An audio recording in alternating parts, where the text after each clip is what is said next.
자, 1학년 여러분 안녕하세요. 여러분과 드디어 거꾸로 교실 수업을 시작하게 되었습니다. 지금부터 여러분에게 거꾸로 교실에 선생님이 하는 중요한 역할인 디딤 수업, 디딤 영상을 만들어서 자료를 올려줄 겁니다. 여러분들은 집에서 미리 이 영상을 공부하고 와서 학교에서는 온전히 여러분의 활동 위주로 수업이 진행되는 그런 거꾸로 교실입니다. 잘할 수 있죠? 1학년 1반 어때? 잘할 수 있어요? 아, 소리가 약한데? 1학년 1반 잘할 수 있어요? 네, 좋아요. 1학년 2반 잘할 수 있어요? 네, 좋습니다. 자, 오늘 여러분과 함께 2단원 나갔던 헤아려 읽고 맞춰 쓰고 잠깐 소개하고 바로 수업 내용 예측하며 읽기 진행하겠습니다. 복습 좀 해볼까요, 여러분?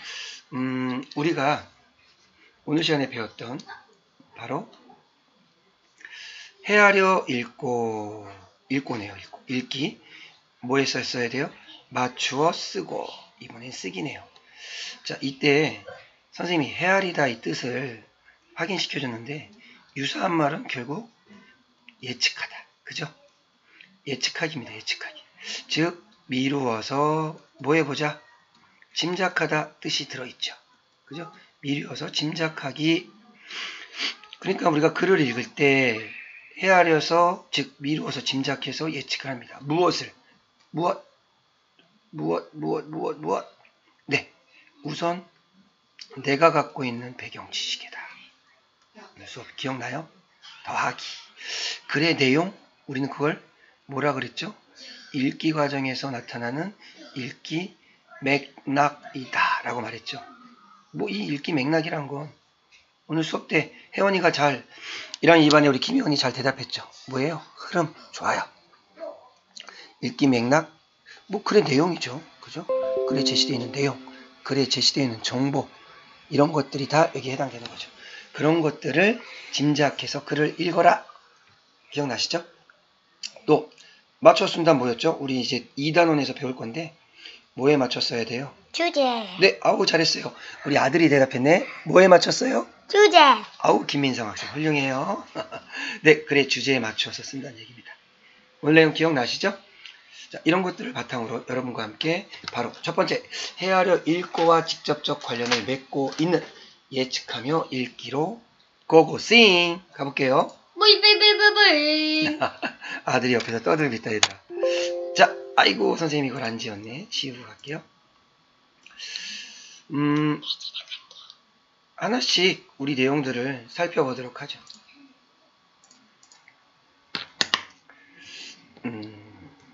나라가 글을 예측하며 읽는 과정 본문 내용인데요.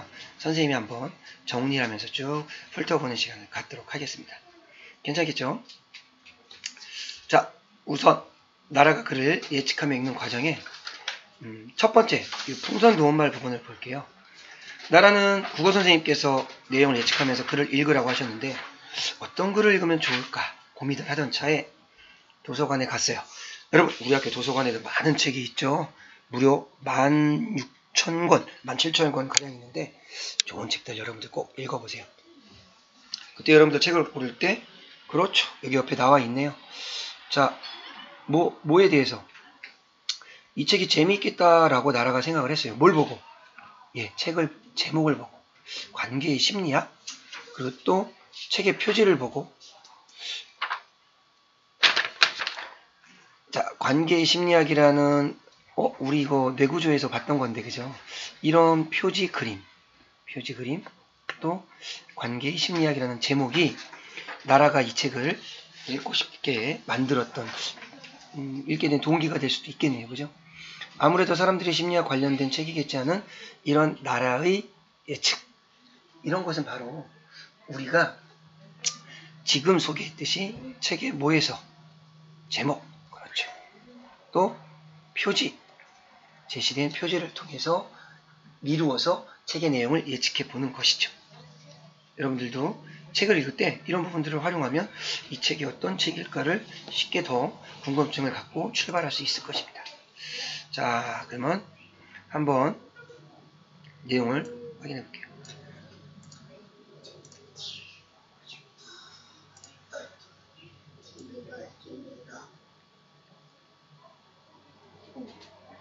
나라가 예측했던 두 번째 내용이 있는데요. 볼까요?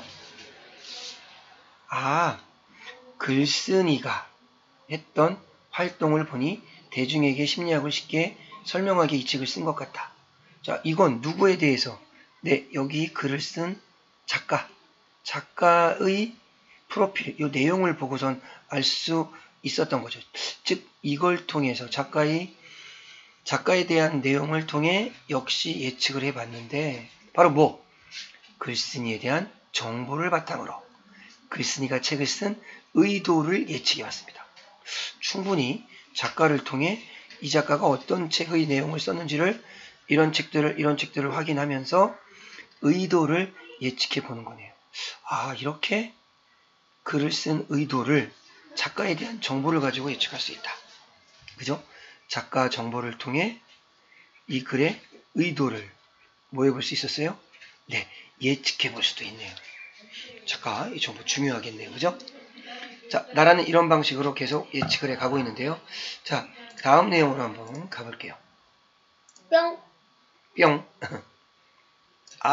우리 책에는 보통 이렇게 차례라고 되어 있는 것들이 있죠. 그죠? 차례. 이 차례를 통해서도 나라는 예측을 해보네요.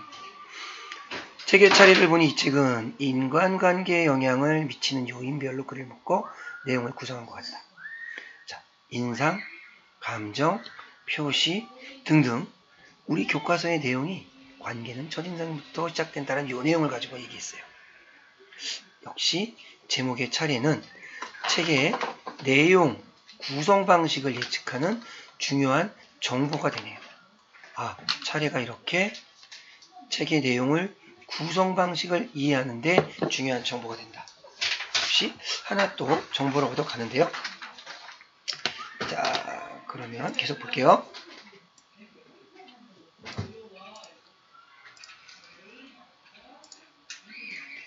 자, 여기 보니까 지금부터 나라는 이 책의 글 중 관계는 첫인상부터 시작된다를 예측해보며 읽어야겠다라고 하고 있네요. 여러분, 관계는 첫인상부터 시작된다? 다들 그렇게 생각하시나요? 첫인상이 좀 험악하면 그 사람 좀 험악한 사람인가요? 첫인상이 발그레하고 기분 좋게 보이면 그 사람 정말 심성이 곱고 밝은 성격일까요? 지금부터 우리 그거 확인해 볼까요? 출발! 나라가 어떤 내용들을 또 예측했는지 볼게요.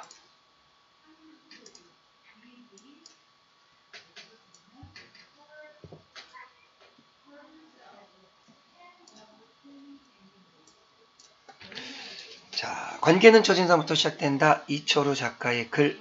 자, 나라는 제목을 바탕으로 글쓴이의 의도를 예측합니다. 이 제목을 통해서 이렇게 글쓴이는 인간관계에서 첫인상이 어떤 역할을 하는지 설명하는 의도로 이 글을 쓴 것 같다. 제목을 통해 작가가 이 글을 쓰게 된 의도를 예측하고 있네요. 충분히 그럴 수 있겠네요. 그죠? 왜? 이 글은 설명하는 글이에요. 그럴 수 있습니다. 그리고 아마 이 글은 설명하는 글이니까 글의 구성이 일반적인 구조가 처음, 가운데, 끝 이렇게 전개되겠지. 또한 글의 구조도 예측해 볼 수 있습니다. 자, 그러면 구조 처음 부분을 한번 여러분하고 읽어갈게요.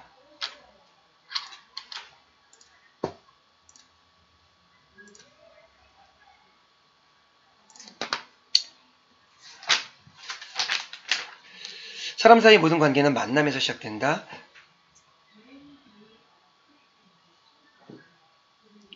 만남 없는 관계는 있을 수 없고 설사 있다 하더라도 그렇게 듭니다. 다른 사람과 직접 얼굴을 마주하는 만남이 일반적이지만 이렇게 직접 만나는 거 우리 뭐라고 해요? 직접적 만남. 전화나 전자우편, 간접적 만남. 요즘은 아무래도 이런 만남이 더 비중이 더 있는 듯합니다. 이런 만남가 중에 아마 처음에 형성된 인상을 좀처럼 바꾸려 하지 않기 때문에 우리는 첫 만남을 중요한다고 생각해요. 맞지 않나요? 첫인상, 첫 만남.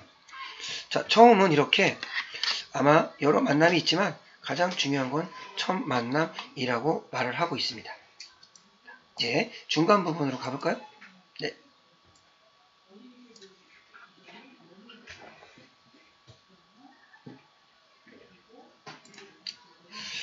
사람들이 첫인상을 형성할 때 사용하는 정보는 대단히 제한적이다.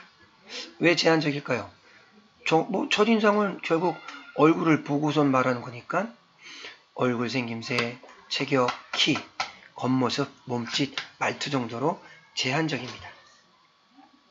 아마 이 친구가 예전에 사람을 만났을 때 첫인상이 6초 만에 결정된다는 내용의 다큐멘터리를 본 적이 있나 봐요.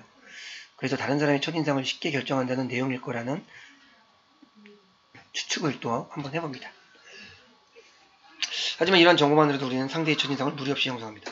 무리가 없는 정도가 아니라 첫인상만으로 상대의 성격뿐 아니라 모든 것을 판단해버립니다. 사실 그렇다고 볼 수 있죠. 그죠? 얘가 나와 있네요. 뚱뚱한 사람을 만나면 아무래도 낙천적일 것이다. 먹는 것 하나 절대 하지 못하는 사람을 여길 수도 있고요. 물론 이렇게 긍정도 되지만 부정적 측면으로도 접근할 수 있네요. 반면 마른 사람 보면 지적이고 예리하다. 그렇게 긍정적으로 바라보지만 한편 아우 예민해.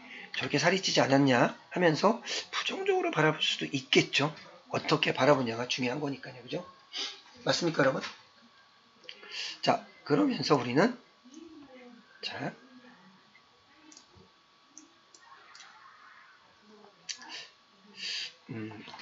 계속해서 볼게요. 날카로운 성격으로 단정해버리는 사람도 있습니다. 이처럼 사람들은 자기가 갖고 있는 경험, 지식을 잣대로 그걸 기준으로 해서 상대의 첫인상을 결정해버립니다. 그럼 사람들은 왜 극히 제한된 정보로 형성된 첫인상을 바꾸려 하지 않을까요? 여기에는 여러 가지 원인이 있겠지만 자, 우리 수업 중에 아주 중요한 내용이네요. 가설, 검증 바이어스.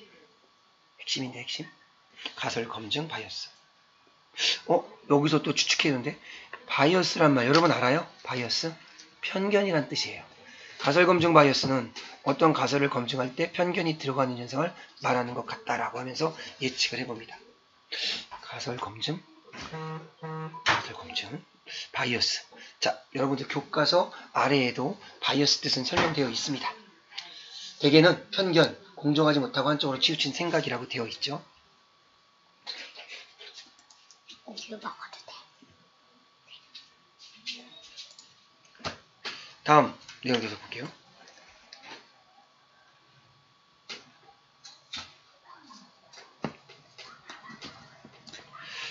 자, 가설 검증 바이어스에 대한 아무래도 뜻을 확인해 볼 것 같아요. 첫인상과 가설 형성되고 난 다음에 사람들은 자기의 판단이 옳고 된 걸 증명하는 정보. 이거네요. 첫인상을 딱 보고 내 판단이 옳다는 증명하는 그 정보만 선택적으로 받아들이는 거예요. 그리고 자신 내린 판단에 들어맞지 않는 정보는 무시하거나 쉽게 잊어버립니다. 그리고 뚱뚱한 사람은 절제력이 부족하다. 이런 생각하는 사람은 뚱뚱한 사람이 여러 사람 행동 중에서 자기 생각에 부합하는 것만 기억하고 나머지는 아예 무시해버려요. 그럼 계속적으로 뚱뚱한 사람에 대한 뭐만 내가 옳다고 생각하는 것만 선택적으로 받아들이게 되겠죠. 이러한 사람은 결국 자기의 생각이 옳다고 제멋대로 그 상황을 확신해버리고 이러한 일련의 상황들, 이걸 우리는 가설 검증 바이어스라는 내용으로 이야기를 하고 있습니다. 얼마든지요 궁정이 되는 내용이 수긍이 되죠. 볼까요? 이 중에서 한번 볼게요. 아예 무시해버려. 제멋대로 확신해. 이런 단어들을 보면 글쓴이는 아무래도 이 가설 검증 바이어스를 어떻게 바라보는 것 같아요? 부정적으로 바라보는 것 같아요. 이거 얼마든지 우리 예측할 수 있죠. 이때 우리는 이제 따라합니다. 읽기 맥락. 그렇죠. 읽기의 앞, 뒤 상황을 보건대 읽기 맥락을 통해서 내용을 예측한 거죠. 글쓴이는 이 가설 검증 바이어스를 부정적으로 생각한다 라고 바라본 거죠. 이해돼요, 여러분? 이해돼요? 자, 계속해서 볼게요.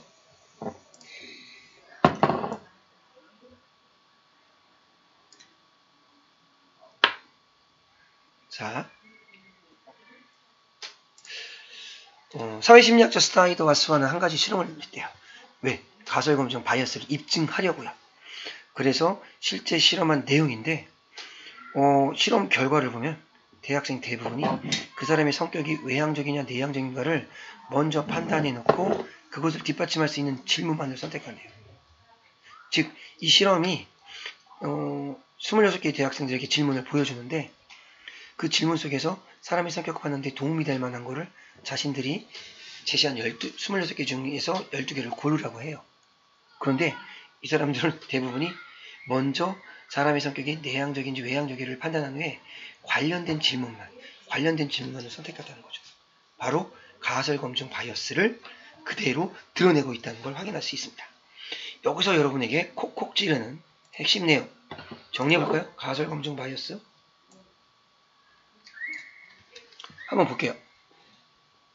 가설검증 바이어스 개념, 자신의 판단이 옳다고 하는 것을 증명하는 정보만 뭐한다? 받아들여요. 즉, 자신이 내린 판단이 맞지 않는 정보는 받아들이지 않죠. 그렇다면 이 받아들인 정보만으로는 올바른 의견일까요? 올바른 판단일 수 있을까요? 아니겠죠. 그래서 바이어스, 이 부분들이 결국 편견이 될 수밖에. 가설검증 바이어스는 자신의 판단에 부합되는 정보만을 받아들이는, 즉 받아들여서 자신의 판단을 확신하는 현상이죠. 즉 이 부분은 인정하지 않기 때문에 이 부분만 받아들이므로 당연히 한쪽에 치우친 생각, 이렇게 치우친 생각, 우리는 그걸 뭐라고 해야 돼요? 편견이라고 하죠. 그죠? 바이어스, 편견, 공정하지 못하고 한쪽으로 치우친 생각이죠. 여러분, 교과서 내용이 많으니까 일단 여기서 끊어서 갈게요. 잠깐 쉬었다가요. 이어서 계속 할게요. 안녕. 좀 이따 만나.